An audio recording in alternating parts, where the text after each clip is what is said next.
Amigos, muy buenas noches. Esto es la Cámara de Gas Electoral. Mi nombre es Alberto Bayac y siempre estamos por la multiplataforma de PBO Radio 91.9 FM y siempre también a través de 250 repetidoras a nivel nacional. Por supuesto, estamos también en Movistar, en 735, en Claro 515, en TV Go, en Win y muchas otras operadoras locales y nacionales. Muchas gracias, muy buenas noches. Estamos en este momento con César Sumaeta, uno de los distinguidos líderes del partido aprista peruano. Él ha sido diputado, ha sido congresista en diferentes oportunidades, ha sido presidente del Congreso de la República, es decir, una trayectoria de verdad envidiable. César, muy buenas noches. ¿Cómo estás, Alberto? Muy buenas noches, encantado de estar en tu programa. Muchas gracias por venir, César. Tiene pues una trayectoria, caramba, que quisiera tenerla muchas personas en política, ¿no? Ha sido 6 veces, César, elegido parlamentario, llámese así, a través de diferentes tiempos. Claro, he sido 2 veces diputado, del 85 al 90. Ajá. Del 90 al 95 pues se interrumpió la vía democrática con el golpe de Fujimori. Sí. Y de ahí no participamos en el CCD por una voluntad del partido. Regresamos en el 95 y nos quedamos hasta el 2011. Con una interrupción de 5 años porque cuando cayó Fujimori, sí, ya habíamos sido elegidos el 2000, hasta el 2005. Sí, entonces nos pusimos de acuerdo todos los parlamentarios para reducir nuestro mandato a 1 año. Sí. Pero para eso había que hacer una reforma constitucional. La hicimos, sí, y solamente ese mandato fue de 1 año. Y hubo nuevas elecciones en el 2001 y salió elegido el presidente Alejandro Toledo, ¿no? Claro que sí. Ajá, así fue la cosa. Sí. Pero yo estoy en el APRA desde los 10 años, ¿no? Desde niño, ¿no? O sea, mi vida política,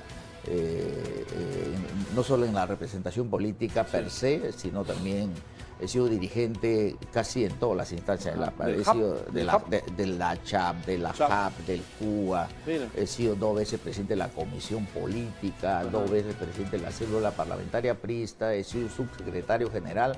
Lo único que me falta es ser secretario general del APRA y candidato a la presidencia de la República. Mira, pues. ¿No? Pero ahora tenemos pues a un joven candidato que es Enrique Valderrama, claro, ¿no? Veo que ya empieza a aparecer su cabeza en las encuestas, como sí, yo siempre dije, fines de febrero y principios de marzo es un buen momento para ver ya cómo se van acomodando los lugares, ¿no? Sí, claro. Algunos se van quedando en el camino, a veces los que están arriba comienzan también a caerse y aparecen nuevas figuras en las encuestas, ¿no? Ese es el caso de Enrique Valderrama, ¿no? Cuéntanos un poco, César, tú has tenido pues seguramente mucha interrelación con Víctor Raúl Aya La Torre, ¿no? Cuéntanos, claro, el APRA... Claro, yo he tenido pocas veces, sí, o sea, no he tenido vivencia en sí con Aya La Torre, sí, porque yo nací en Iquitos, sí, hice mi vida política en la universidad allá, fui presidente de la Federación de Estudiantes, pero cuando terminé mi secundaria, yo vine a Lima y visité a Víctor Raúl, estamos hablando de 1973 más o menos. Y hablando con él, le dije pues que yo quería ser activista político en la universidad. Mi primera carrera es ingeniería forestal, no la culminé, mi linda carrera, la política me jaló a estudiar economía, terminé en la UNI haciendo una maestría también en gestión y desarrollo. Y lógicamente, en ese tiempo Aya hablaba mucho con los jóvenes, especialmente con los que tenían proyección política, ¿no? Entonces a mí me convocó un sábado él, un poco para saber cuál era mi nivel cultural, ¿no? Y entonces yo la verdad que esos días previos al sábado no dormí, ¿no? Yo no sabía de qué me iba a hablar pues, Víctor Raúl, ¿no? Lógico. ¿No? Y entonces algunos líderes que ya no están en este mundo, le dije, bueno, ¿y de qué me va a hablar el maestro? Claro, ¿no? Claro. Me dice, no te va a hablar de historia del Perú, no te va a hablar de ideología del APRA, la historia del APRA. A él le encantan las mitologías, me dice. Especialmente la mitología griega y la mitología romana. Entonces yo me empapé de la mitología griega y romana, pero cuando llegué uno, Víctor Raúl me dice, bueno, vamos a conversar un rato pues, sobre cultura general. Me dice, ¿qué tal si hablamos sobre las mitologías egipcias? Ajá. Yo estaba en la calle. Claro. Y agarró. Pucha, yo digo, ¿qué le digo al jefe? Le digo, jefe, la verdad que eso no leí, ¿no? Vete el próximo sábado de nuevo. Ajá. De nuevo a leer, y me parecía bien porque todo joven debe de alguna manera pasar por ese tamiz para que sepa que estar ante el fundador del APRA, al pensador del APRA, al pensador que hoy día se le estudia en todas las escuelas de ciencias políticas del mundo. Fíjate. Yo estuve en Tokio y visité la Universidad de Tokio y el director de la Escuela de Ciencia Política me llevó a la Escuela de Altos Estudios Latinoamericanos y me presentó todas las obras de Aya La Torre. Me dice, aquí le estudiamos a Aya La Torre, es uno de nuestros pensadores referentes sobre América Latina. Claro.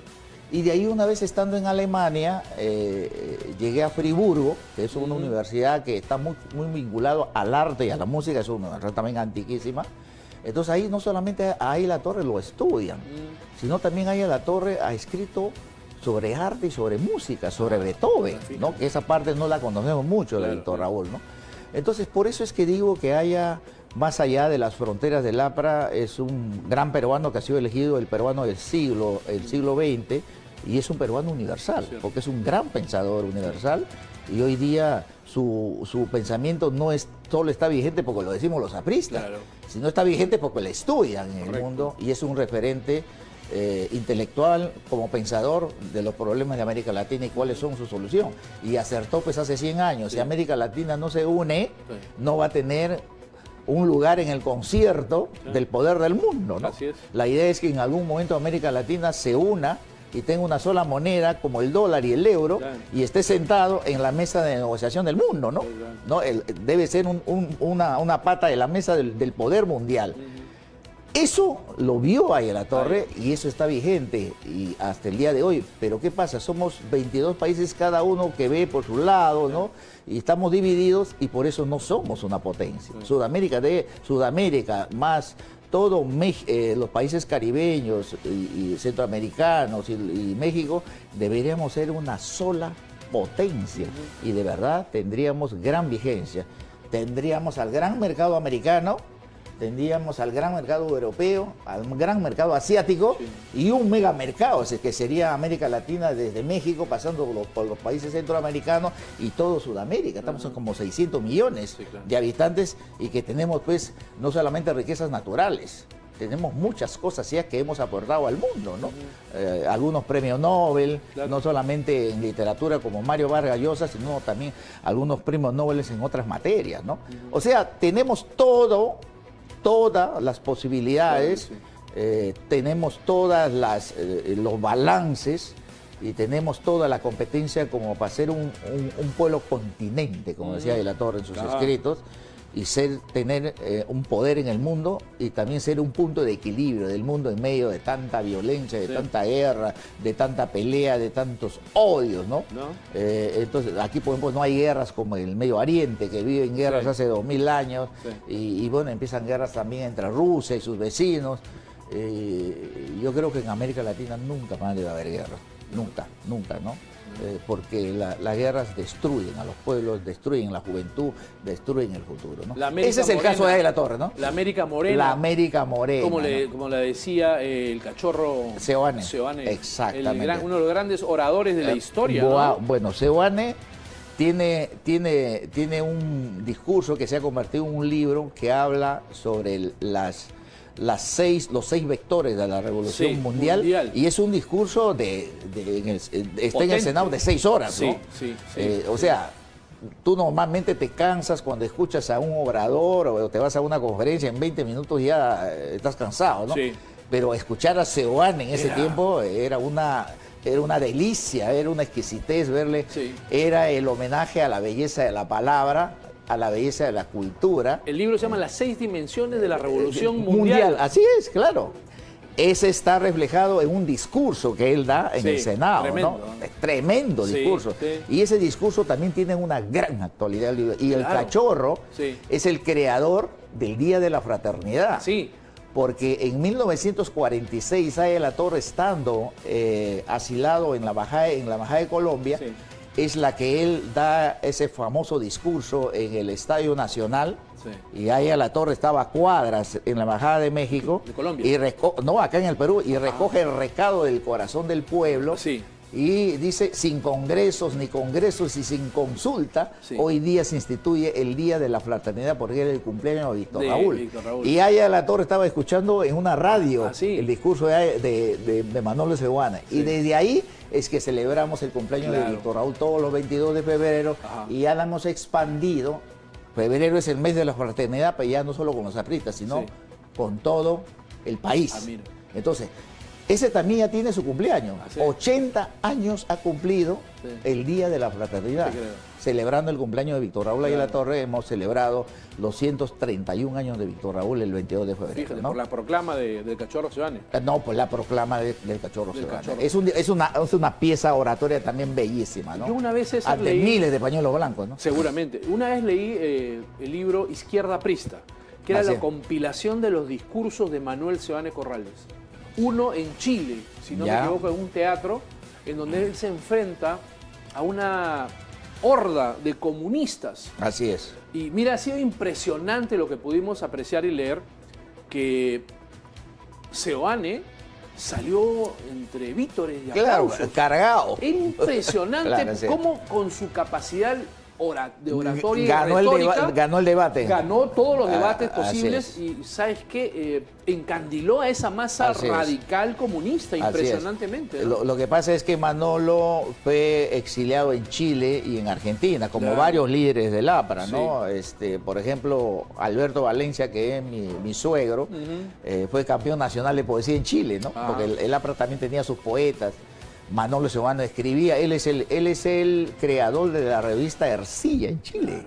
Claro, él, así como La Tribuna en el Perú, y escribían ahí varios pensadores chilenos y también de América Latina, ¿no? Hay una rica vida de los líderes del APRA cuando fueron exiliados, deportados a Chile, a Argentina, a Uruguay y bueno, y en México, ¿no? Correcto. Donde inclusive Aya La Torre llegó a ser secretario del ministro Vasconcelos, pero Aya lo hizo con una doble intención, ser secretario del ministro, pero también se enamoró de la hermosa biblioteca que tenía Vasconcelos, entonces Aya La Torre se quedaba largas noches a leer, ¿no? Le encantaba eso y apreciar también la Revolución Mexicana, ¿no? Claro que sí. Entonces, hay pues todo yo digo que Aya es un apóstol de la integración continental porque es el único pensador y político que caminó todo América Latina tratando de unir, porque Aya siempre dijo que la política es pensamiento y acción, porque si solo es pensamiento se queda en los libros, se quedan los anaqueles y se quedan los archivos. Y entonces él era un pensador y lo llevó a la acción y para llevar a la acción su pensamiento político armó un movimiento continental llamado APRA, Alianza Revolucionaria Americana, Alianza Popular Revolucionaria Americana, y uno de sus filiales es precisamente el Partido Aprista Peruano, ¿no? Y de ahí hay partidos gemelos que ha habido en toda América Latina, ¿no? Claro, de la socialdemocracia, ¿no? Exactamente, en algunos eran partidos socialdemócratas o partidos de izquierda democrática, pero nosotros tenemos una comunicación permanente con ellos a través de la COPAL, que es la Conferencia Permanente de Partidos Políticos de América Latina, ¿no? Entonces, creo que el pensamiento de Aya está más vigente que nunca y ahora queremos llevar de nuevo a hacer un tercer gobierno del APRA por el contexto internacional que está mucho mejor que en la época de Toledo y en la época de Alan. Y te pongo un ejemplo, Alberto. Mira, la libra de cobre en la época de Toledo y Alan estaba en 2 a 2.5 dólares la libra, hoy está en 6. O sea, el incremento en 15 años del precio en el mercado internacional es de 300%. La onza de oro estaba a 600 o 800 dólares, hoy está en 5.000.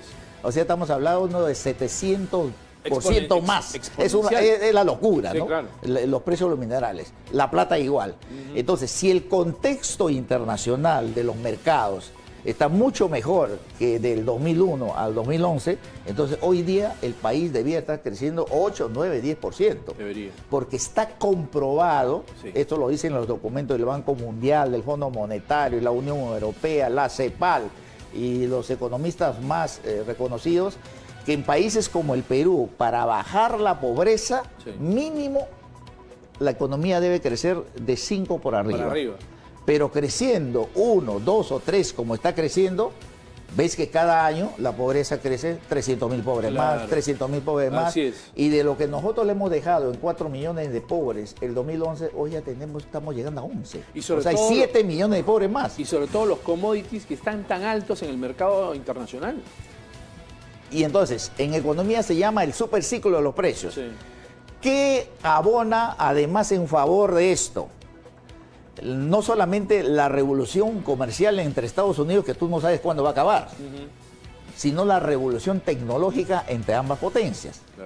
Y en la revolución tecnológica, uno de los ingredientes, una de las materias primas más cruciales para la gran bronca tecnológica que tiene Estados Unidos, China, es el cobre, las tierras raras, el oro y la plata.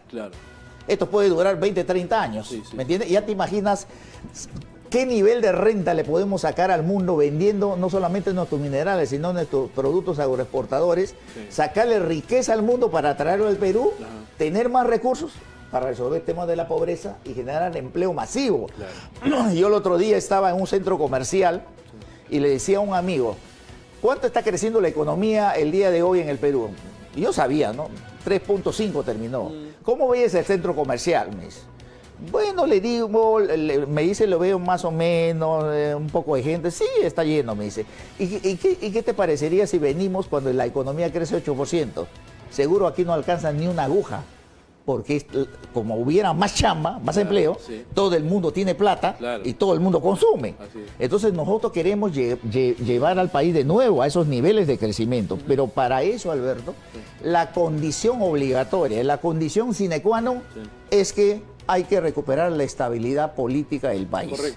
Sin estabilidad política no hay confianza. El capital peruano, hasta el chiquito, el que tiene un carrito sanguchero en la esquina, quiere poner un nuevo carrito sanguchero 2 esquinas más allá, dice, uy, ¿cómo lo hago? Inseguridad, ¿cómo lo hago? Inestabilidad, cambian el presidente cada año, cambian el ministro cada 2 meses. Entonces, ¿por qué? Porque la inversión está dividida en dos. El 80% de la inversión en el Perú es capital peruano de nosotros, de nuestros pequeños, las MIPES, las pymes, la mediana y la gran empresa. Solo el 20% es la inversión extranjera. Entonces, aquí hay muchos peruanos que tienen su plata ahorrada, que quieren invertir en su país, pero con este nivel de inestabilidad no es posible. Por ejemplo, a Toledo le quisieron sacar, tú te acuerdas, el 2004, casi terminando el 2003, el 2004, porque no quiso reconocer a Saraí, ¿te acuerdas? Que bajó hasta 5%. Correcto. Y entonces todas las bancadas de derecha y la ultraizquierda estaban de acuerdo con sacarle a Toledo. Los gremios empresariales, todos querían sacarle a Toledo. Los gremios laborales, con mucho mayor razón. La CGTP, la CTP, la CITE, todos.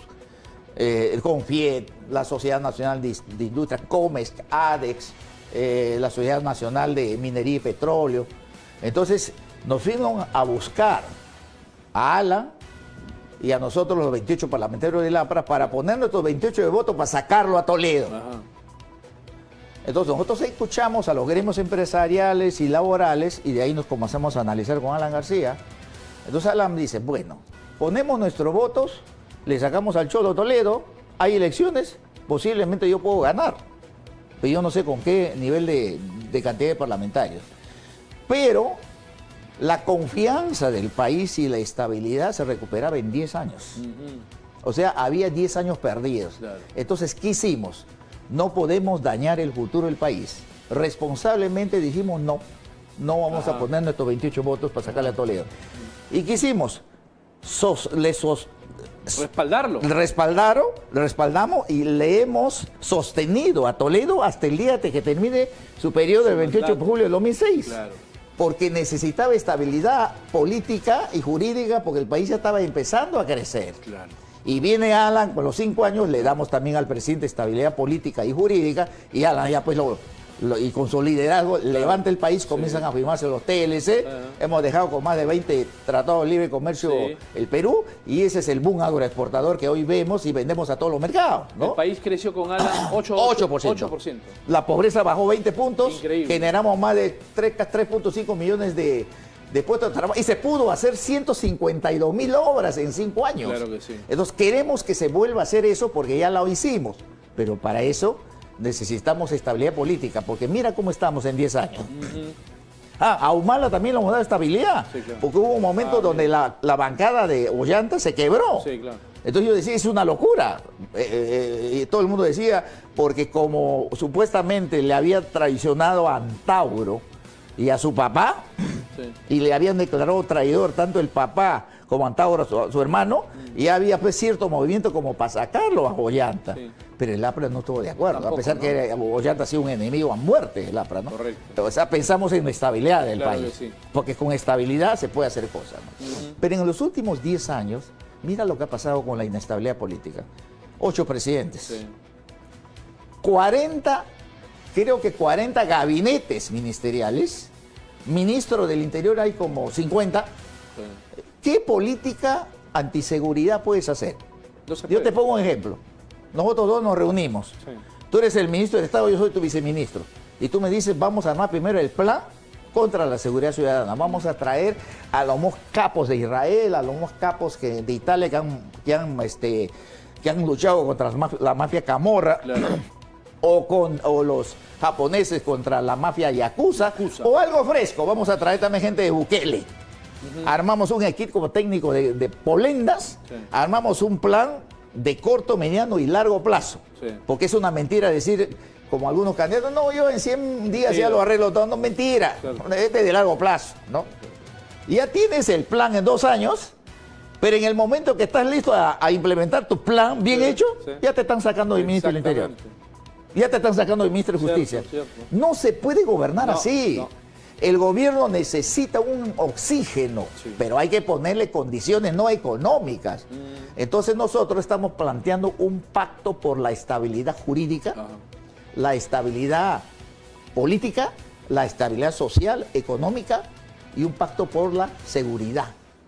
Ya tenemos el documento preparado, tiene casi 8 o 10 puntos que yo lo estoy desarrollando para que estén bien claros en qué consiste el pacto. Entonces, terminadas las elecciones del 12 de abril, donde se elige la Cámara de Diputados y la Cámara de Senadores, y los dos que van a la segunda vuelta, nosotros queremos comenzar a conversar con las bancadas. ¿Quiénes están de acuerdo con establecer un pacto de estabilidad, por lo menos por los próximos 2 o 3 años, claro, para ver que el gobierno comience a hacer las reformas, comienza a atraer otros capitales, porque las reformas también son de mediano y largo plazo? Y te digo por qué. Sí. Porque una cosa es hacer la reforma constitucional, eso no está mal, eso está bien, pero el problema está en la implementación de la reforma. Y un ejemplo es Suecia. Suecia hizo su reforma, pero la implementación de la reforma de justicia lo hicieron en 40 años. Esos son los plazos. Políticas de larga data. De larga data, pues, claro, no del momento. Claro. Oye, mira, voy a hacer esto. Claro. Al Perú lo que le falta son miradas de corto, mediano y largo plazo. Los planes quinquenales como hacen los chinos, claro, o los planes cada 10 años, ¿no? Visionarios. Visionarios, pues como es hoy día, ¿no? La perspectiva política. Ajá. ¿Qué país quieres en 10 años? Entonces pones ahí un escenario posible de cuánto vas a bajar la pobreza, claro, cuánto vas a aumentar la inversión, cómo va a mejorar la calidad de la educación, porque todo es medible hoy día. Cómo vas a mejorar la calidad de la salud, la calidad de la infraestructura, en fin, puedes medir todo, claro, ¿me entiendes? Sí, claro. Pero hoy día yo te pregunto, Alberto, ¿quién es ese ministro que esté encargado diariamente de combatir la pobreza? No hay. No se conoce. ¿Quién es ese ministro que esté encargado de mejorar la salud del país? Han tomado el Ministerio de Salud y de Salud y se han repartido los puestos. Hay colas, no hay medicinas, se caen los aparatos, los hospitales han quebrado, viene el colegio y ya no llueve sobre mojado porque se viene un nuevo niño. Sí. Espero que no sea de la misma fuerza que del niño costero. Sí. No hemos terminado de hacer las obras para recuperar lo del niño costero con PPK. Y nos viene otro niño en el sur, y yo me solidarizo con todas las familias que están sufriendo hoy día en el norte y en el sur del país. Entonces, la política es seria. ¿Qué sucedería, César, si viene una nueva pandemia? Está colapsado el Sistema Nacional de Salud, lamentablemente, ¿no?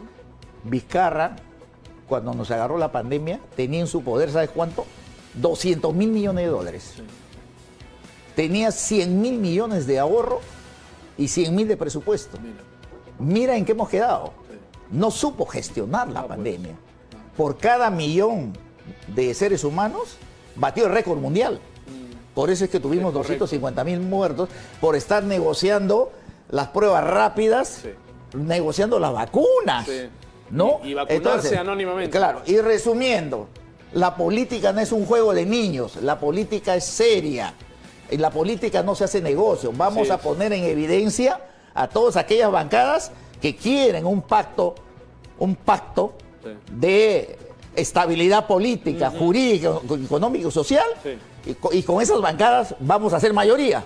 Y los que quieren seguir haciendo de sus votos en el Congreso un negocio, que se pongan a un lado. Claro. Ahí vamos a poner en evidencia quiénes realmente quieren el país y quiénes quieren que siga este grado de inestabilidad política permanente para que ¿cómo se dice? A río revuelto ganancia de pescadores. Sigo ganando plata, sigo ganando plata y el país sigue jodiéndose. No pues, no César, es así. tus palabras finales de despedida. Mis palabras finales es que, amigos peruanos, jóvenes del país, amigos peruanos jóvenes del país, del sur, del norte, de mi tierra, la Amazonía, necesitamos darle estabilidad al nuevo gobierno, pero condicionándole, no a cambio de plata, de puestos o de ministerios. Nosotros no le cobramos nada a Toledo por darle estabilidad política, no le cobramos nada al presidente Paniagua por ponerle presidente de la transición. No se puede canjear en la política los votos a cambio de algo, pero otras bancadas sí lo estamos viendo en este momento.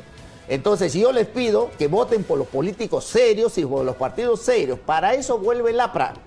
El APRA no ha estado en el poder en estos 15 años y mira lo que está el país. La calidad de vida, el nivel de vida mejorado en estos 15 años que el APRA no ha estado en el poder, todo se ha deteriorado. Tenemos equipo, tenemos experiencia. No solamente tenemos un buen candidato a Enrique Valderrama, tenemos una buena lista de diputados, una buena lista de senadores, ya tenemos el equipo de ministros de estados y tenemos identificado más o menos entre 5.000 a 10.000 funcionarios, de las cuales más o menos el 500 son apristas y 9.500 son independientes o todos, para poder conducir el Estado, porque al Estado hay que hacerle caminar a 200 kilómetros por hora y no a 20 kilómetros como camina ahora, en medio de una ola de corrupción y en una ola de inseguridad ciudadana. Por eso te pido tu voto por la estrella y si tienes a bien votar por mí, y yo postulo al Senado Nacional con el número 16. Muchas gracias, César. Alberto. De verdad, muy interesante tu programa. No, muchas gracias por haber estado aquí con nosotros. Amigos, esto ha sido la Cámara de Gas Electoral con César Sumaeta, candidato al Senado por el Partido Aprista, con el número 16. Muchísimas gracias, abrazo grande, nos vemos hasta el próximo programa.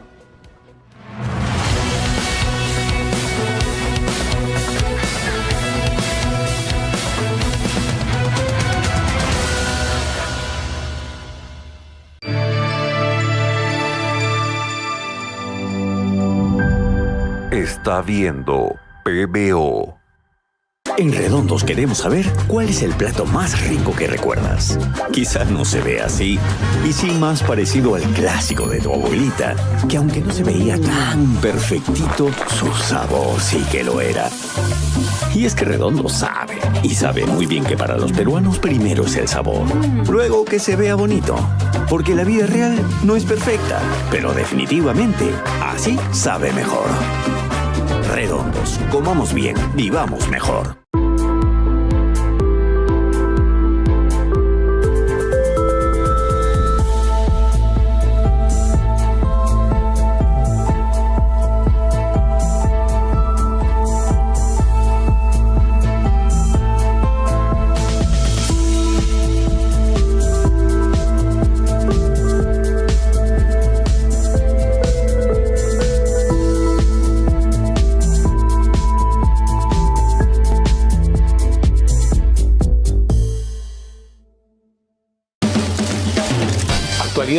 entrevistas, opinión y los temas que marcan la agenda del país. Con información, análisis y comunicación motivacional. Héctor Felipe en PBO. De lunes a viernes, de 10 de la mañana a 2 de la tarde. En vivo, solo por PBO.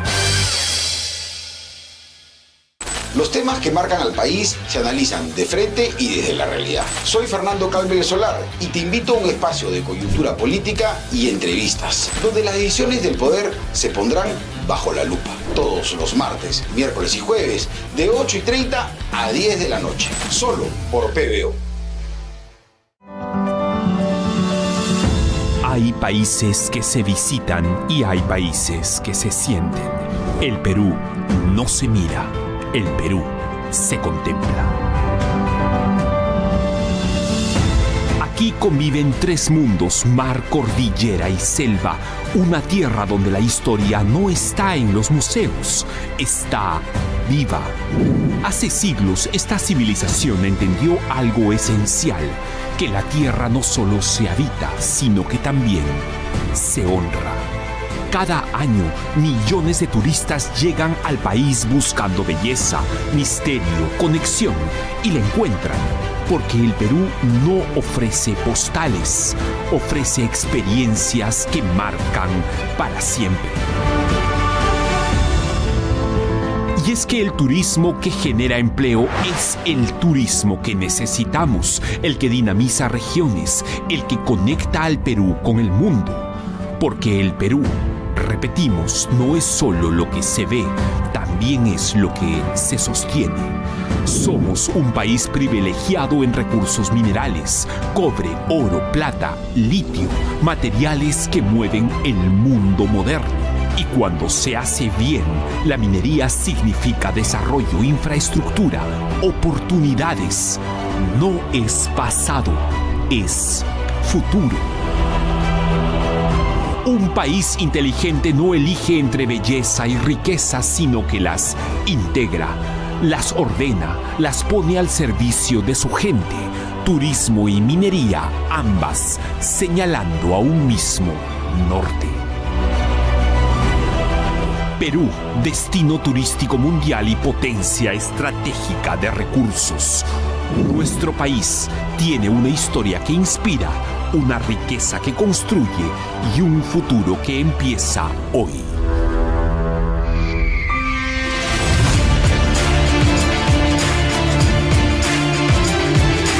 Empezamos esta semana una serie de documentales sobre turismo en el país, solo por PBO.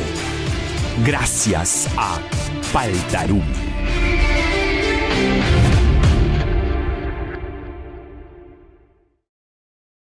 Amigos de todo el Perú, gracias a PBO, Rey con Barba está de regreso.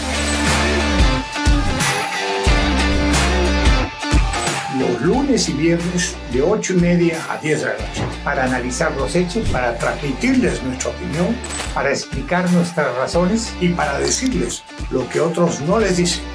Lunes y viernes de 8:30 a 10 p.m.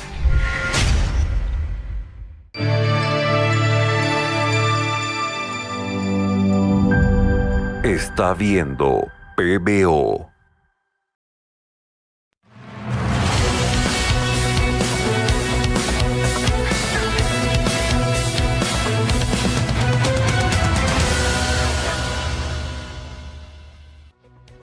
Amigos, muy buenas noches. Esto es la Cámara de Gas Electoral. Mi nombre es Alberto Bayac. Un placer poder compartir espacio con todos y cada uno de ustedes a través de PBO Radio 91.9 FM, la radio con fe y por supuesto a través de sus multiplataformas en diferentes expresiones, como por ejemplo Movistar en 735, en Claro, en TV Go, en Win y muchas otras repetidoras a nivel nacional. Buenas noches, estamos en este momento, tengo el gusto de tener a Lizzy Sueldo, una gran amiga de la universidad. Ella es abogada y también está postulando al Parlamento, está postulando a la Cámara de Diputados con el número 5 por el partido Renovación Popular. Lizzy, muy buenas noches, ¿cómo estás? Gracias por la invitación, mi querido Alberto, y acá lista para poder conversar contigo y hacer llegar todas mis propuestas a todo tu público. Claro que sí, audiente. muchas gracias, Lizzy. Sabemos que tú eres pro vida, eres pro familia, defiendes a la familia como concepto fundamental del Estado y eso está muy bien. Lizzy, ¿cuál sería, independientemente de ello, alguna de tus propuestas electorales de llegar al Parlamento Nacional? Bueno, como tú sabes, yo soy abogada, Sí. tengo 2 maestrías, he hecho, bueno, soy experta en comercio exterior, soy agente de aduanas, Ajá. he hecho cursos de diplomados en gestión pública, en gobernabilidad, en desarrollo nacional, porque me interesa nuestra patria. Ajá. Entonces creo que tengo varias propuestas para poder cambiar esta situación en la que vivimos en este momento, donde elegimos mal, porque Sí. la responsabilidad le echamos nosotros al Congreso, pero somos nosotros, las propias personas, las que elegimos a quienes nos representan. Entonces, esta vez yo le pido a todo el pueblo que tenga, pues, que piense cuando vaya a elegir, que sienta, que no lo haga de manera irresponsable o de manera, bueno, esta es una elección porque para no pagar mi multa Así es. tengo que ir a votar. Que piensen en el futuro de sus hijos, en el futuro de nuestra patria. La situación cada vez se pone más color de hormiga, Sí. cada vez es más difícil salir sin miedo de nuestras casas. Nosotros tenemos familia, los que tenemos familia y nos queremos a nosotros mismos, cuando sale un hijo y pone un pie fuera de la casa, todo el mundo empieza a temblar. O sea, Sí. vivimos en una situación de zozobra, donde no tenemos previsión para nada. Lo que está pasando en Arequipa es terrible.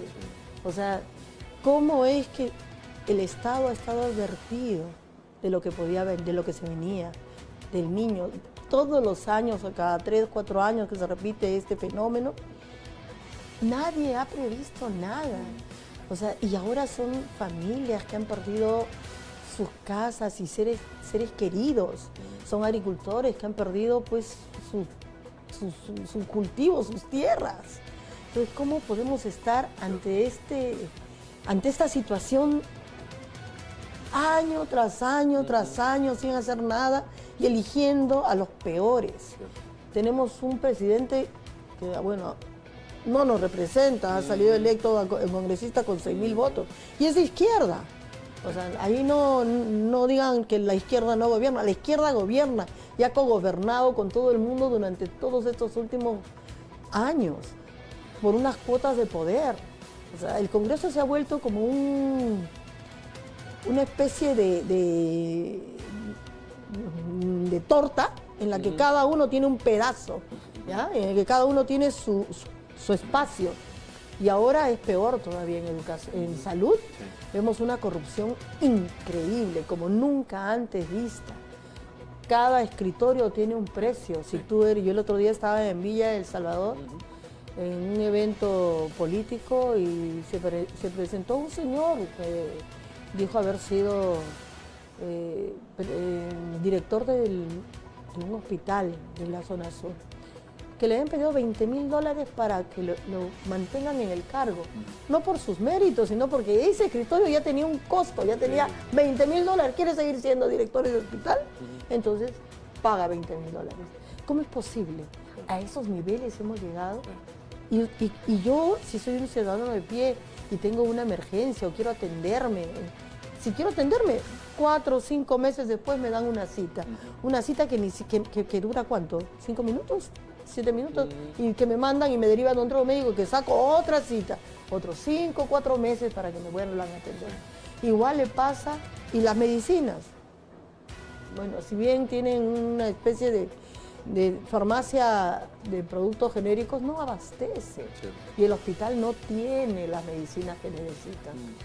No es justo que la gente tenga que morir de cáncer y SIDA cuando ya hay medicinas para la mayoría del tratamiento de cáncer y de SIDA.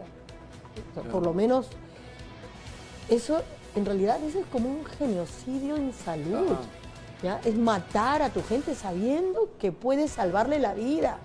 O sea, en nuestro plan de gobierno, todo lo que sea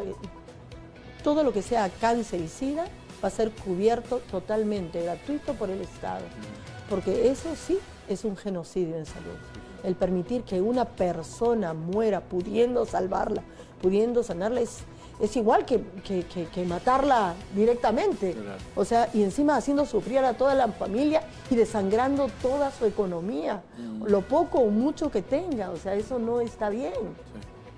Es verdad. Entonces, Lizzy, Rafael López Aliaga es el candidato presidencial de la Renovación Popular. Sabemos que el Perú pues, ha habido siempre una cultura, una política de la improvisación, como tú bien lo estás manifestando. ¿Cuál sería la propuesta fundamental de López Aliaga, por ejemplo, en inseguridad?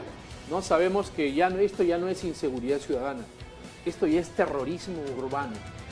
Es decir, ya son criminales que salen a las calles a asesinar a mansalva a la gente, Lizzy, la gente más humilde. Exactamente. Porque son los choferes, son los emolinteros, que no pagan un cupo, los matan, los asesinan, ante la vista y paciencia de un Estado que no tiene una política sistemática, estratégica, elemental para combatir este flagelo, ¿no?, del sicariato y la extorsión. ¿Qué podría hacer eventualmente Rafael López Aliaga de ser presidente de la República para poder combatir y erradicar esta lacra importada de algún país del norte? Bueno, pero puede haber sido importada, es terrorismo urbano. Sí. Pero nosotros, todos los gobiernos anteriores, han permitido que esto crezca y que esto se vuelva ya un tema que en este momento ha colapsado la seguridad de nuestro país. Nosotros como Renovación Popular, en nuestro plan de gobierno, empezamos con la reforma total del Estado y después la reforma del Poder Judicial. Jueces y fiscales sin rostro, para que puedan los jueces tranquilamente juzgar a un extorsionador, a un sicario, y no sean ellos amenazados o su familia, porque ahora puede pasar. Cae un delincuente, el juez va a sentenciarlo y van y le dice, sabemos tu hija a qué universidad va, sabemos tu esposa a qué hora sale, a qué hora entra. Coaccionados. Entonces, coaccionados totalmente. ¿Cómo puedo yo impartir una justicia si estoy con la pistola acá? No puedo. Entonces, ¿qué es lo que se necesita? Jueces y fiscales sin rostro. Cadena perpetua para todos los violadores de niños, para todos los corruptos y para todos los extorsionadores y sicarios. Tú sabes que en el Perú hasta ahora no existe ni siquiera una cadena de 35 años para los extorsionadores. Ningún extorsionador ha sido sentenciado hasta la fecha para tener cadena perpetua. O sea, en cuanto a seguridad, vamos a invertir en lo que es seguridad, que no lo han hecho todos estos gobiernos. Se va a destinar desde el Congreso, vamos a aprobar que a través de la Comisión de Presupuesto y de Economía se le destine $1.000 millones a lo que es el Ministerio del Interior para que puedan combatir esta lacra terrible que tenemos ahora de delincuencia. Se va a invertir en inteligencia policial, que no hay prácticamente. La han desaparecido. En capacitarlos, en equipamiento, en infraestructura. Si tú no inviertes en eso, entonces ¿cómo quieres corregir el tema? Nosotros tenemos que crear la policía como una carrera policial, porque ahora son 6 meses prácticamente para que tú salgas policía. Que tú vas, estudias ya 6 meses, pero 6 meses, ¿y quiénes ingresan? No se sabe, y normalmente ¿qué es lo que hacen las bandas? Te meten a alguien allí y ya está, y de ahí es donde tú tienes policías que alquilan sus armas los fines de semana. Entonces tenemos que tener unas medidas mucho mejores en cuanto a control de quiénes también son nuestra policía y ampliarla. Necesitamos que haya más policías en las calles. La policía que está sentada en el escritorio debe pasar a servir, a hacer el trabajo policial real, no el trabajo administrativo que están haciendo ahora. Entonces eso también es una reestructuración de lo que va a hacer la Policía Nacional. Tenemos muchas cosas más que hacer en cuanto a la seguridad, pero esas son las básicas que te voy comentando. Claro. Perfecto. En los temas de salud ya lo manifestaste. Inseguridad ciudadana es un tema recurrente. Y, por ejemplo, también Rafael López Aliaga, Lizzy, ha estado hablando sobre la reducción de los ministerios. Yo creo que es algo... Esa es la reforma del Estado. Es algo fundamental, porque hay demasiados ministerios que en realidad demasiada burocracia. No sirven para nada. alimentan la burocracia, generan más corrupción y, por supuesto, el gasto al erario nacional es impresionante. Claro, ese gasto debería ir a obras. Exactamente, Así obras, de simple. por ejemplo, a la solución del tema del sicariato, la extorsión, postas médicas, médicas, clínicas, hospitales a nivel nacional. Nosotros hemos utilizado, nosotros digo los peruanos, porque nosotros no como Renovación, sino los partidos políticos que han llegado a gobernar han utilizado al Estado peruano como una agencia de empleos. Entonces, yo salgo electo y todos los de mi partido ingresan. Sale electo otro, todos los de su partido ingresan. Entonces, el aparato estatal ha ido creciendo con gente que no se necesita, con gente que dice, mi TDR dice que haga informes. Yo hago 2 informes al mes y tú no me puedes votar porque mi TDR dice que haga informes. Ya hice 2 informes al mes, tú no te puedes, así dice mi TDR. ¿Y cuánto puedo ganar? Puedo ganar 8.000, 6.000, 5.000. Entonces, o más tal vez. Tenemos también el tema de, o sea, la reestructuración del Estado es fundamental para que el país avance. Porque tenemos gente que están en los mandos medios que no les da la gana de firmar, por ejemplo, para una obra. Y por una firma, miedo, un proyecto se puede quedar años paralizado. Entonces tenemos gente que está sentada en el escritorio, que gana su plato, pero que no quiere firmar nada, que no quiere hacer nada. Pero como ya es nombrado, ya no puede sacar. Hay gente nombrada muy buena, como dice Rafael. A ellos hay que respetarlos, pero hay que prepararlos y capacitarlos para un gobierno que sí quiera hacer las cosas. Porque uno no debe trabajar para un gobierno, uno tiene que trabajar para el país. Cuando es un funcionario público, no debe ver, yo fui electo por tal, o yo salí por tal, o yo entré a este trabajo por tal. Uno cuando entra a un empleo público, uno debe verlo como una función para el país, para tu ciudad, para tus vecinos, no para quien te llevó a trabajar. Esa es una mentalidad que tenemos que cambiar en el servidor público. El servidor público no debe depender de un partido. Así que en cuanto a lo que es la reforma del Estado, nosotros vamos a tener 6 ministerios, reducir de todo lo que hay ahora a 6 ministerios. Y un ministerio de la presidencia.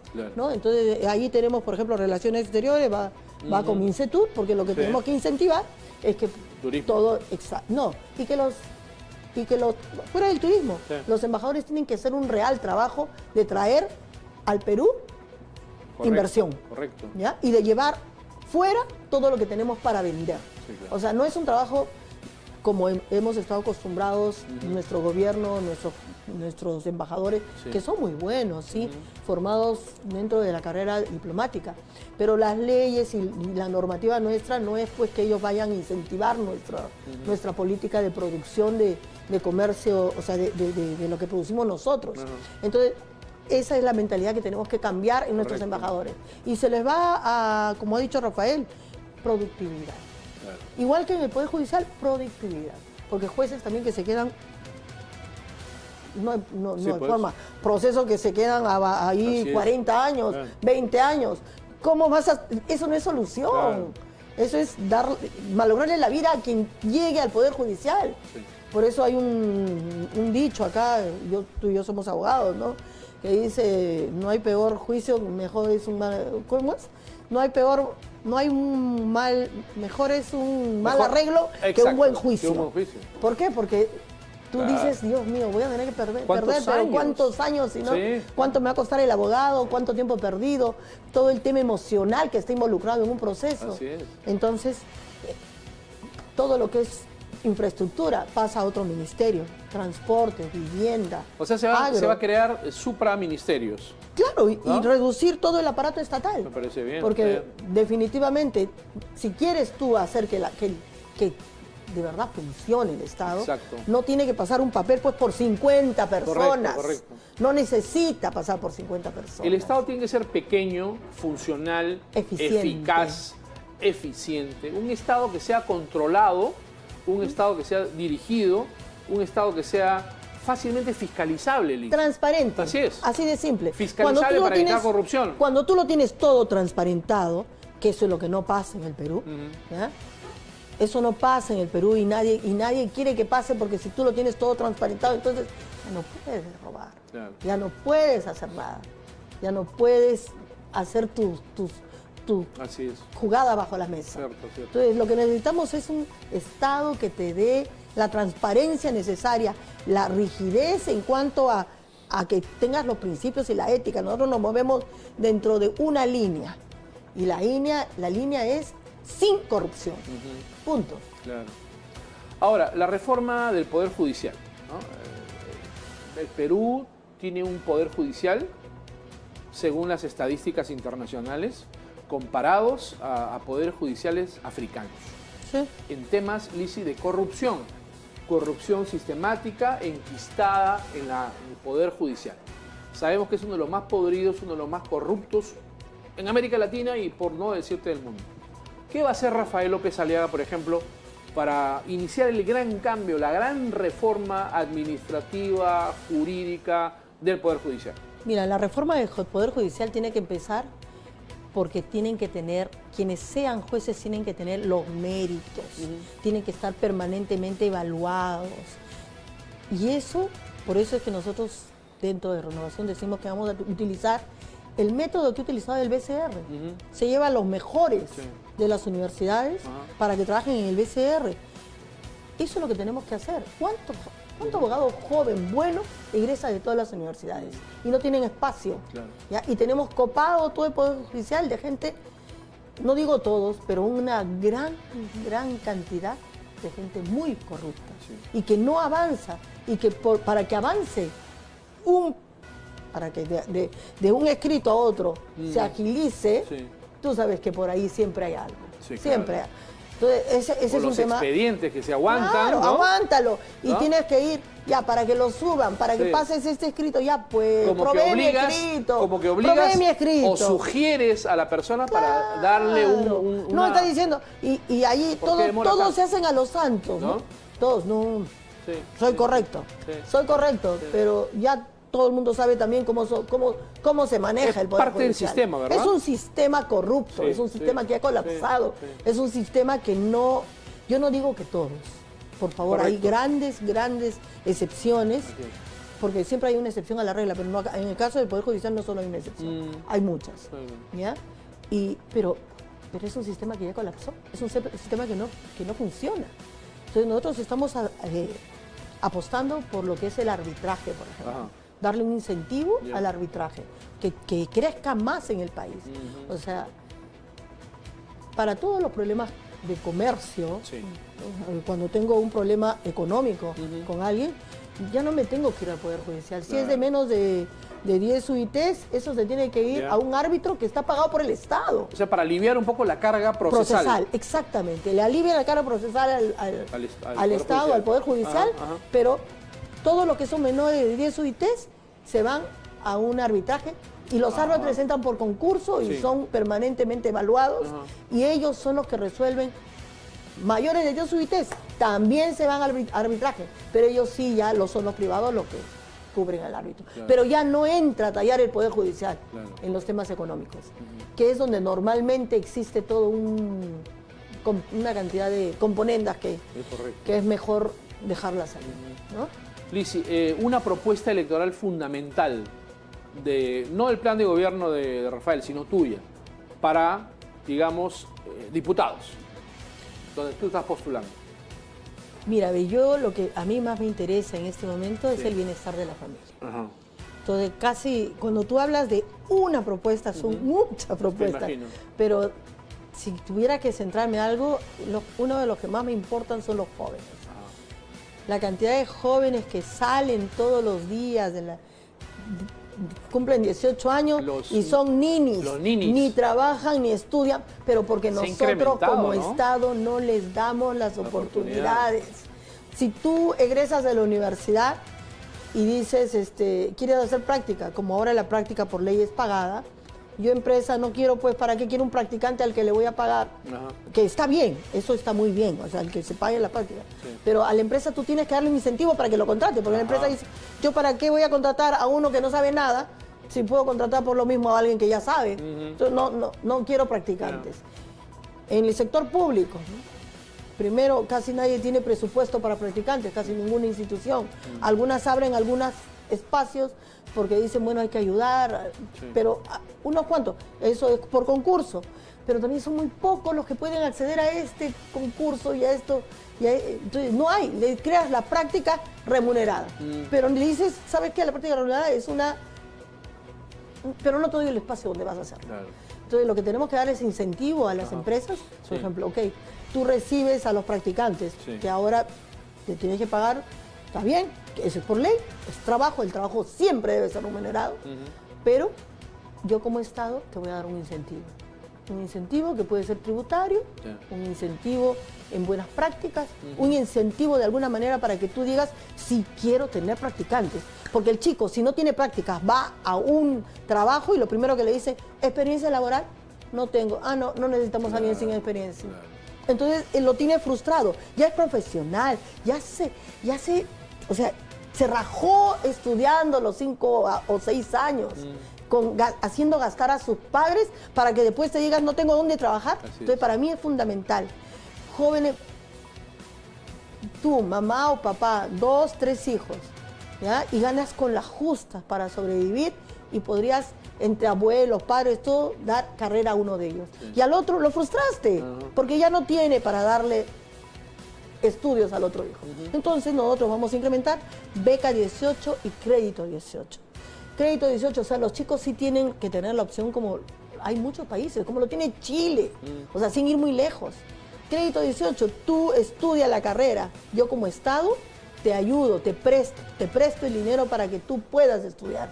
Y después cuando salgas, tú tienes que pagarme, tú tienes una deuda conmigo. Así es. ¿Ya?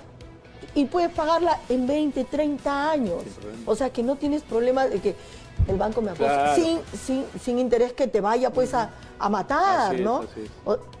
O sea, los jóvenes necesitan oportunidades, en este país necesitamos más carreras técnicas, no necesitamos tanto universitario en este momento. En este momento digo porque nosotros tenemos la intención de crecer mucho como país. Queremos lograr 65 millones de inversión en nuestro país. 65 mil millones de dólares, 65 mil millones de dólares de inversión. ¿Eso qué quiere decir? Muchas más fuentes de trabajo, porque cuando hay inversión hay trabajo. Si no hay quien te dé el trabajo, ¿de dónde? O sea, tú como Estado tienes que promover empresa para que haya trabajo. Claro que sí. Si no, ¿de dónde? Lizzy, muchísimas gracias por haber estado aquí con nosotros en el programa. Te deseo el mejor de los éxitos, la mejor de las suertes en esta campaña electoral. Sabemos que de tus calidades, de tu probidad, y también sabemos que dentro de la lista para diputados tienes una de las opciones más preferentes. Muchísimas gracias por haber estado aquí con nosotros. Gracias, Alberto, y le pido a todo el público que nos ha estado viendo que, por favor, voten con conciencia, voten con convicción, voten pensando en el futuro de nuestro país y sobre todo en el futuro de nuestros hijos, de nuestros nietos. Este es un momento decisivo para el país que a veces no lo vemos con responsabilidad. Yo soy la número 5 y voy con Rafael López Aliaga, sin corrupción. Muchas gracias, Lizzy. Lizzy Sueldo, candidata a diputado número 5 por Renovación Popular. Amigos, muchísimas gracias. Esto ha sido la Cámara de Gas Electoral. Nos vemos hasta el próximo programa. Fuerte abrazo para todos.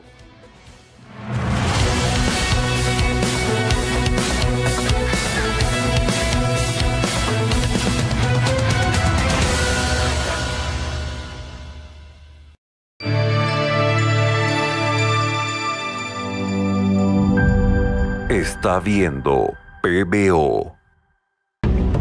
Mi nombre es David Levy y hace más de 22 años que viajo personalmente a los lugares más remotos del mundo para conseguir las más exclusivas, tradicionales y modernas alfombras. Mi relación personal con los mejores proveedores le asegura a mis clientes las más finas alfombras a los mejores precios del mercado, como esta alfombra Britton a $450. En Consorcio Persa, nuestra pasión son las alfombras y nuestra misión es brindarle a nuestros clientes el servicio personalizado que se merecen. Visítanos en Avenida Comandante Espinar 451 Miraflores o en nuestra web www.consorciopersa.com. Consorcio Persa, lo mejor del Lejano Oriente para tu hogar. La información del día no se detiene. Y en Edición Estelar te contamos los hechos que marcaron el día. Noticias nacionales, policiales, internacionales y entretenimiento, todo en un solo lugar. Rápido, claro y sin filtros. Solo en Edición Estelar, por PBO. Edición Estelar, de lunes a viernes a las 7:30 de la noche, por PBO.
Texas Steakhouse, carnes y parrillas, cortes de carnes sabrosos y ensaladas frescas. La perfecta combinación de la buena comida en un grato ambiente. El placer exclusivo de comer, convirtiendo cada ocasión en inolvidable. Disfruta de lo mejor en sus dos locales: Chorrillos, Avenida Defensores del Morro 1803, La Punta, Avenida Miguel Grau 300. Texas Steakhouse, carnes y parrillas. Tu internet vuela y ahora tu tele también.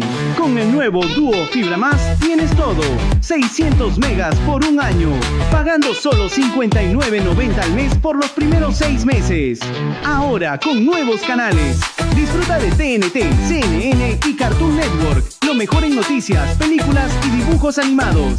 Son más de 100 canales por solo 40 soles más al mes. Visítanos en nuestras oficinas o llama al 016-418-000. Vuelve al cole con tus cuadernos Gloria y descubre lo que tiene dentro. Canjealos con 3 etiquetas de leche Gloria más 2 soles. Descubre dónde canjearlos en cuadernosgloria.pe. Me levanto antes del amanecer. Cada turno exige limpieza y protección. Y a veces no hay tiempo de esperar. Cuando cada segundo cuenta, necesito productos que no fallen. La bioseguridad no es opción, es obligación. Por eso, las enfermeras confiamos en Rocker. ¿Y tú?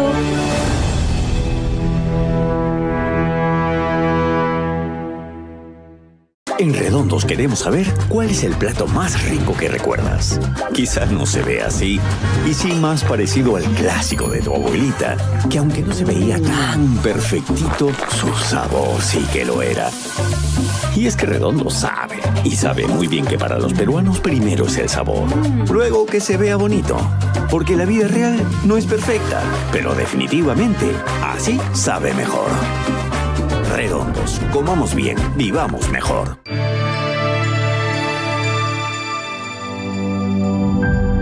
Está viendo PBO.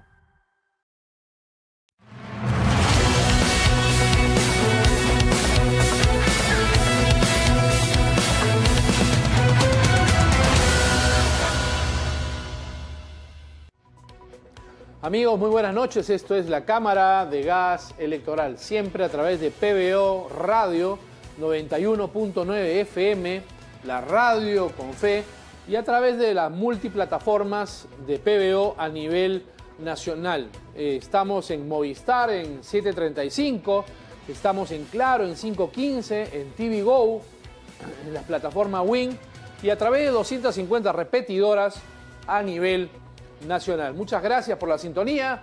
Estamos en este momento, tengo el gusto de presentarles a Freddy Gilardi, uno de los históricos del Partido Aprista peruano que está postulando, Freddy, al Senado de la República, ¿verdad? Al Senado Nacional con el número 26. Número 26. Vamos a conversar con él algo de historia del Partido Aprista peruano, las propuestas que él tiene para llevarlas al Senado de la República. Freddy, buenas noches, ¿cómo estás? Buenas noches, gracias por esta invitación que me das, un saludo a todos y cada uno de ustedes. Y gracias por lo de histórico también. Claro que sí. Aunque mañana cumplimos años, pero no tanto como histórico. Freddy, Balcázar no nos representa. De ninguna manera.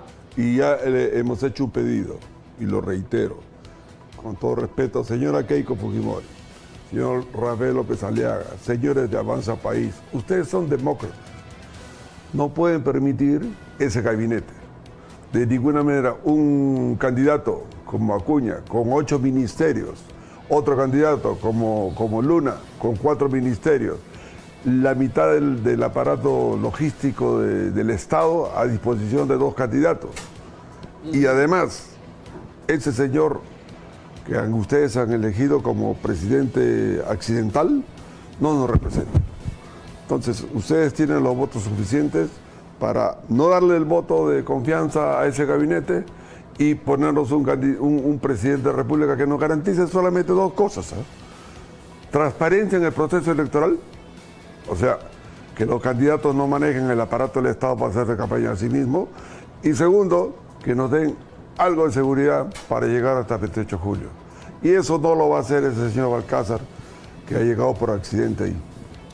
Don Freddy, ¿en qué se han convertido los ministerios ahora? ¿En una especie de tesorería de los partidos políticos? Pues mira, es conocido que el señor Acuña tiene a su cargo el Ministerio de Salud, el Ministerio de Transporte. Solamente el Ministerio de Salud tiene un presupuesto de 40.000 millones de soles. Tiene enfermeras a nivel nacional, tiene médicos a nivel nacional, tiene técnicos de enfermeras a nivel nacional, tiene camionetas a nivel nacional, tiene ambulancias a nivel nacional, igual el Ministerio de Transporte. O sea, toda una infraestructura al servicio de 2 candidatos. Y eso no es transparencia. Evidentemente van a manejar las elecciones como ellos quieren. Y si quieren pruebas, hace 48 horas el actual presidente accidental, que no me representa, el señor Balcázar, acaba de transferir 300 millones de soles al OMPE en una reunión que han tenido en Palacio de Gobierno y 90 millones de soles al Jurado Nacional de Elecciones. ¿Para qué? Dice que para poder implementar todas las mesas a nivel nacional. ¿Quién preside el OMPE? El señor Crobeto. ¿Quién es el señor Crobeto? El señor jefe del OMPE del accidente electoral cuando ha sido elegido Pedro Castillo. ¿Nos da transparencia a nosotros? ¿Le da 300 millones de soles? ¿Nos da garantías a nosotros una persona que no quiso mostrar las actas cuando se pidió que había un supuesto fraude y no quisieron mostrar las actas? ¿Eso es transparencia? Entonces, en las manos del Congreso están que no le den el voto de confianza a este gabinete y que nos cambien de presidente, un presidente que realmente esté a la altura de lo que es la primera magistratura del país, que es la presidencia de la República. ¿Dura Balcázar hasta el 28 de julio? No, pues, el tema es cómo... Tú me has pedido, hablemos de propuestas. ¿Cómo vamos a seguir hablando de propuestas? Si estamos a 50 días de elecciones y lo que está en debate ahora es si ese gabinete se queda o se va. Si ese presidente accidental se queda o se va. Nos han metido en un problema, han sacado a Gerí, que era todo un problemón. Cuando uno plantea una censura o una vacancia, también plantea quiénes podrían sucederlo. Acá han seguido una vacancia con el señor Gerí y no han pensado quién lo reemplaza. Y de repente aparece este señor de Perú Libre presidiendo el país. Y más que todo han hecho una repartija. Yo reconozco que hay acuerdos políticos. El señor Belaúnde Terry, que no tiene un ápice de dudas de su transparencia, pactó con Luis Bedoya Reyes y públicamente todos sabíamos que había un pacto de gobierno del PPC con Acción Popular, pero no había repartija.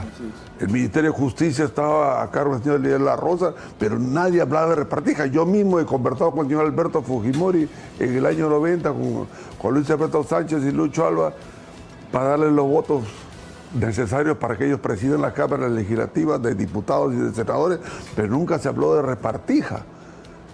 Pero acá sí hay repartija.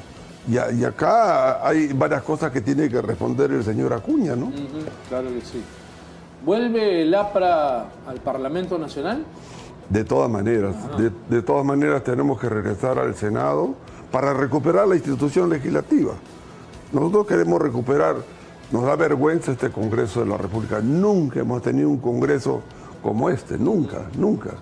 Entonces nos da vergüenza. Y queremos regresar a mejorar las instituciones, no solamente el Congreso, a recuperar lo que es el Ministerio Público, a recuperar lo que es el Poder Judicial, donde hay excelentes magistrados, pero sigue todavía un Poder Judicial lento, lerdo, ¿no? Felizmente la Junta Nacional de Justicia ya está haciendo un trabajo importante en la selección de magistrados, pero necesitamos una reforma del sistema de justicia. Y nosotros ya hemos presentado con nuestro candidato Enrique Valderrama una propuesta para hacer una reforma de justicia, un equipo de abogados apristas y no apristas para plantear la reforma del sistema de justicia nacional. Hemos planteado un shock de seguridad ciudadana con varios militares y policías retirados y tenemos equipo. O sea, no somos improvisados. Es cierto que Enrique Valderrama es un excelente joven, pero no es ningún improvisado en política. Él ha recorrido más de 140 provincias a nivel nacional y conoce la vida y pestaña de cada una de las provincias. Además, él no está solo. Estamos atrás de él todos los que tenemos experiencia legislativa y los que tenemos experiencia de gobierno. Nosotros tenemos equipos de técnicos, tenemos más de 8.000 técnicos a nivel nacional que pueden asumir el manejo del aparato del Estado. Yo pregunto, ¿los otros candidatos han presentado sus equipos de gobierno? Nosotros sí hemos presentado nuestro equipo de gobierno, nuestro equipo técnico. El señor Álvarez, el humorista, con todo respeto, ¿dónde está tu equipo de gobierno? Señor Acuña, ¿tu equipo de gobierno dónde está? Ya sabemos que quién lo preside el jefe del actual primer ministro.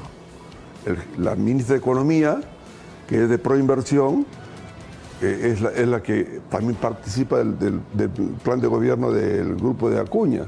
Entonces, lo que sí es bueno que cada partido presente sus propios equipos de trabajo y a ver que la opinión pública sepa quiénes cuentan con equipo de trabajo y quiénes no.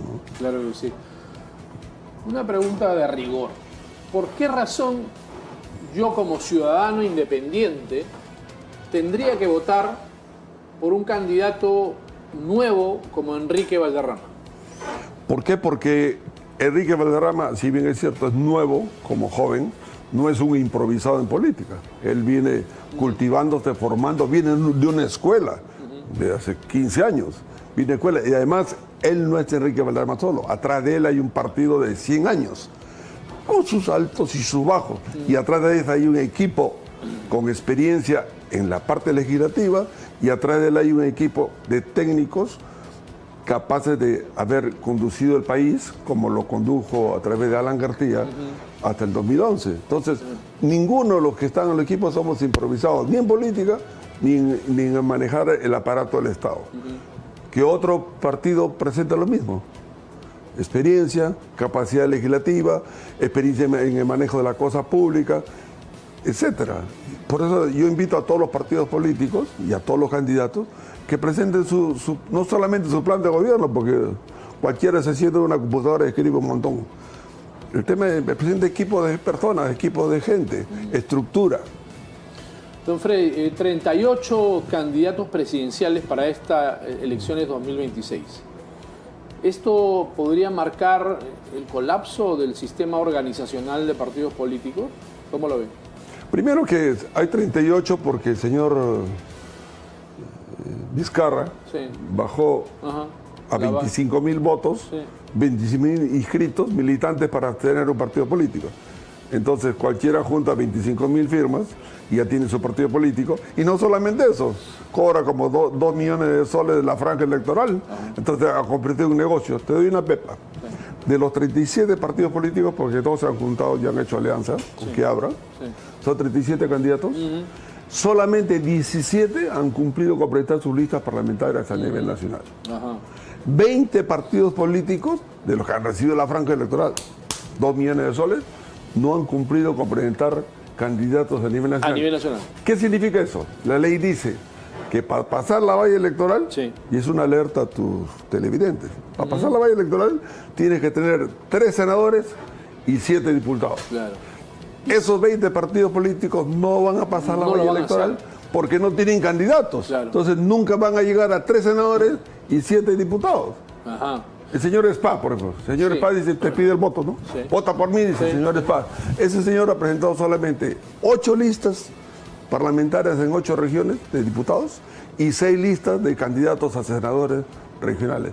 Evidentemente él no va a pasar la valla. Entonces, señores televidentes, señores electores, piensen bien en quién va a votar. Voten en quien el partido que es posible va a pasar la valla. No desperdicien su voto. Ustedes van a votar por uno que de ninguna manera va a pasar la valla, el voto perdido. Entonces, hay 17 que se han cumplido y tienen candidatos a nivel de todas las regiones y vamos a pasar la valla electoral. Esto evidencia que estas agrupaciones políticas no tienen sustancia, seguramente no tienen ideología o un plan programático definido y son cáscaras, ¿verdad? Son cascarones, son agencias de empleo. Y lo raro de todo es que aparecen en la encuesta. Aparecen en la encuesta. Si yo le pregunto a tus televidentes, dame el nombre de 6 candidatos. 6 candidatos. De 37, 6 no se acuerdan. Se te acordarán de 3, 4, 5. No se acuerdan más.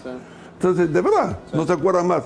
Si yo les digo, ¿a usted lo han encuestado? ¿A ti te han encuestado? Nunca. A mí nunca me han encuestado. Y sin embargo hay candidatos, como por ejemplo el histórico, hablando de históricos, Ricardo Belmo, que es mi amigo, que tiene solamente un local en Lima. Nosotros tenemos 80 locales a nivel nacional de partidos activos y él tiene más porcentaje de encuestas que nosotros. El señor Spa tiene solamente un local acá en Lima y él tiene más que el Partido Aprista. Pero ya hemos vivido eso, nosotros sabemos que el año 90 aparecíamos con 4%, 5% cuando nos enfrentamos con los señores de Fredema en una lucha democrática y al final nosotros acabamos con 23%. 23. Una semana más. Le ganaba de campaña y pasamos la segunda vuelta. Con y la historia, Lucho Alba Castro, ¿verdad? Con Lucho Alba Castro. Y ya sabemos cómo se manejan las encuestas, ¿cierto? Por eso yo pregunto, la mejor encuesta es, ¿a quién de los televidentes lo han encuestado? ¿A cuáles encuestados? Entonces, la verdadera encuesta es lo que nosotros vamos recorriendo las calles. Vengo de hacer la semana de la fraternidad en Chimbote, hemos estado en Trujillo, hemos estado en Chiclayo con nuestro candidato Enrique Valderrama, hemos estado en Piura, y uno se siente la efervescencia. Ahora van a ver los resultados. Si es que las encuestas realmente son verídicas, vamos a ver los resultados, porque nosotros sí estamos caminando y tenemos equipo, y no estamos improvisando. ¿Ha habido crisis en los últimos años en el Partido Aprista después de la muerte de Alan García? ¿O simplemente este recambio regeneracional con Enrique Valderrama compensa un poco, los nuevos vientos de renovación histórica en el APRA? No, hay un tema claro, ¿no? La ausencia de Alan García, la ausencia de su liderazgo dejó un vacío tremendo. Y además fue una muerte súbita. Entonces, no reemplazarlo, sino ese vacío de liderazgo ha tenido que ir reconstruyéndose de a poco. Y la renovación siempre se ha dado. No es una novedad. Yo he sido diputado a los 28 años. He sido regidor del APRA en Cajamarca a los 24 años. Y a los 28 ya era diputado, a los 32, 34 me reeligieron de diputado, luego he estado de congresista, así que la renovación se va dando, no es claro, que quien nos evaluaba entonces a nosotros no era una comisión política. Y quienes ni más ni menos eran miembros de la comisión política, Armando Villanueva, Luis Alberto Sánchez, León de Vivero, y ellos escaneaban. Y decía, este sí, este no, este va, este no. Y gracias a eso algunos logramos tener becas. Ese sistema es mucho mejor que el de la, digamos, la meritocracia interna que se da ahora en los partidos políticos. Porque ahora cualquier hijo de vecino postula y le gana pues a un, digamos, a un ilustre candidato que no tiene evidente los votos. Sí, claro. Lo que pasa es que yo he sido diputado a los 28 años. Sí. El día que salí diputado, Armando Leonel me llamó y me dijo, tú eres secretario de León de Ibero. Y me dieron mi maletín y dije, pero yo soy diputado. Te toca ser secretario de León de Ibero. Y siendo secretario de León de Ibero, me iba a las reuniones con el Comando Conjunto de Fuerzas Armadas, me iba a reuniones, y uno se va aprendiendo y vas cultivando. Es una manera de ir enseñando. Yo también tengo a mi cargo ahora mismo militantes del partido de 18 años, de 22 años, 26 años, que viajan conmigo todo el norte y van aprendiendo, y es una manera de ir formándonos internamente, ¿no? Pero evidentemente la mejor manera de elegir nuestros candidatos es un militante, un voto, que es lo que nosotros hemos hecho. Siempre lo he hecho la así, ¿no? No siempre, a veces lo hemos hecho con delegados. Ahora le hemos hecho un militante, un voto, y hemos movilizado al país. 15 candidatos a la presidencia se han movilizado a nivel nacional, 430 candidatos a diputados, senadores, nos hemos movido a nivel nacional y no aparecemos en las encuestas. Qué raro, ¿no? Que nos movemos a nivel nacional 3 meses y no aparecemos en las encuestas. Rarísimo, ¿no? Señores, datum, ipso. Acá estamos, ¿sabes? Por si acaso. Sí, claro. Freddy, propuestas electorales de cara al Senado de la República. Mira, nosotros no podemos seguir caminando con un país con este desorden. Creemos que por la experiencia estamos obligados a llegar al Senado y a la Cámara de Diputados para recuperar las instituciones. Y lo primero es, no van a venir más inversiones al país si es que no estabilizamos jurídica y legalmente el país. Si no hacemos una reforma del sistema de justicia. Tenemos que hacer un sistema de justicia que evite esta confrontación entre el Ministerio Público, la Fiscalía y la Policía. Todos los días se están peleando. La policía captura un delincuente, el Ministerio Público lo suelta. Tenemos que limpiar, y te lo digo directo, no tengo por qué esconder, tenemos que limpiar las instituciones del Estado de los caviares. Ha venido una corriente BOC desde el año 2011 con Humala, y todos los ministerios, el Ministerio de Cultura, Medio Ambiente, Agricultura, el Ministerio de Educación está infectado de caviares. Y nos han traído esa teoría de género, ¿no? De que un hombre puede ser mujer y que la mujer es igual que el hombre. Todas esas cosas tenemos que limpiarlas porque no recogen la voluntad de los peruanos. Yo no voy a permitir que a mis nietos, porque a un consultor se le ocurrió en el Ministerio de Educación incluir la teoría de género, a mi nieto le digan que un hombre puede ser mujer o a la inversa. Yo respeto la decisión sexual de cada ser humano, la respeto, tengo amigos homosexuales, pero de ahí a que como Estado y política de Estado nosotros promovamos, eso es otra cosa, cada uno tiene derecho a hacer su vida, pero a mis nietos, a mi familia, a tu familia, de ninguna manera. Hay que respetar el derecho de la familia, el derecho a la interacción. Acuérdense que la Constitución nuestra dice que el fin supremo de la sociedad es el hombre. Así es. Y, la célula más importante de la sociedad es la familia. Entonces, si vienes y descompones a la familia, lo mismo que nada, ¿no? Y ahora están apareciendo los terians, esta modalidad de convertirse en animal. ¿A dónde estamos llegando? Esta es una descomposición de la formación, ¿no? Sí. Entonces, de ahí, por ejemplo, ¿cómo arreglamos eso? Tenemos que exigirle al Ministerio de Educación. Un tema de salud también, ¿no? Sí, pero tenemos que pedir al Ministerio de Educación que incluya educación física, filosofía, lógica, estudios premilitares. Tenemos que exigirle al Ministerio de Educación que en la evaluación de profesores incluya una evaluación psicológica y psiquiátrica, que están enseñando que uno puede ser hasta igual que un animal, ¿no? Sí, claro. Sí, yo el otro día leí un artículo que le decía, no te opongas si tu hijo quiere parecerse a un perro. Pero están locos. No te opongas, decía. Solamente dile que está muy bien, levántalo temprano, dale de comer alimentos balanceados, ¿no es cierto? Báñalo en la perrera, claro. ¿No es cierto? No te pongas, déjalo ahí y vas a ver que solo se va a dar cuenta que ese no es su lugar. Pero eso es a nivel de broma. Lo cierto es que es una descomposición social y evidentemente hay un sistema de alteración del sistema emocional y psicológico. Don Freddy, palabras finales. Nada. Yo quisiera hacerle muchas más propuestas. En todos los partidos políticos hay buenas personas y de las otras. En el nuestro también no somos la excepción. Voten por quien ustedes crean conveniente, pero elijan los mejores de cada partido político.